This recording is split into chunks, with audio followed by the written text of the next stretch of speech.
Let me just touch on that. Dennis Jensen, we know you in particular don't buy a lot of those reports that Lee Rhiannon is talking about. I assume you're talking about the IPCC's latest report that was last week or the week before. Dennis Jensen, how do you view this, these sorts of reports? Well, I mean, obviously you've got to look at them very carefully, but with the latest report, you've got to view it as they have taken the first report that came out last year as a given in terms of impacts. And I mean, you've got people like Richard Toll, senior lead author with the IPCC, who was withdrawn despite being a lead author because he said that they were exaggerating the effects, particularly in the summary for policymakers, compared with what the discussions in fact held. So you've got to be very careful of that. The IPCC, as well as being a scientific organisation, is also highly political. Lee Rhiannon, is it highly political? Oh, not at all. I find that extraordinary to hear statements like that. Thousands of the world's scientists are part of the whole IPCC process, and it's something that's been going for years. If anything, some scientists are now warning that the IPCC has been cautious and that the rate of damage from rising sea levels, from greenhouse gas emissions, can be much greater and much more extreme. And the extreme weather events certainly have been linked to climate change. A responsible government would take the precaution and ensure that we look after future generations. And we know we can have a win-win here. Like the way Australia has locked itself into dependence on fossil fuel, when China, Germany, so many countries are now sucking up the contracts in terms of renewables and wind energy. The benefit for the economy, jobs is huge.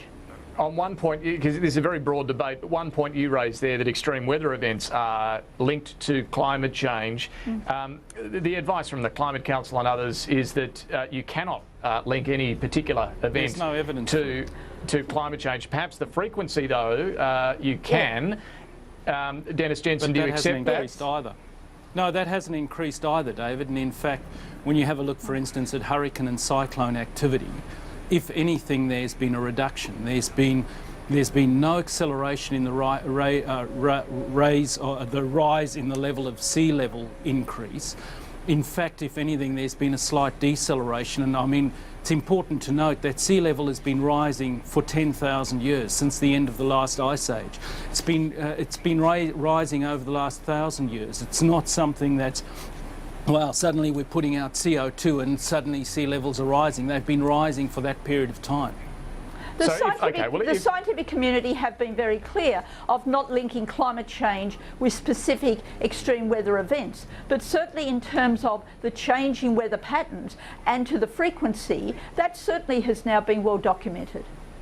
Okay, well, no. Dennis Jensen, just a final one on this. If you don't believe there is climate change happening, what do you think then of spending billions of dollars on direct action? No, David, first of all, let's get it clear. Climate change is happening. Climate change has always happened.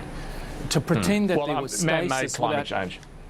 Yeah, to pretend that there was stasis before human beings got on the scene is to be foolish. And I mean, you've seen the IPCC have acknowledged that there's been no increase in global average temperature in this century since 2001.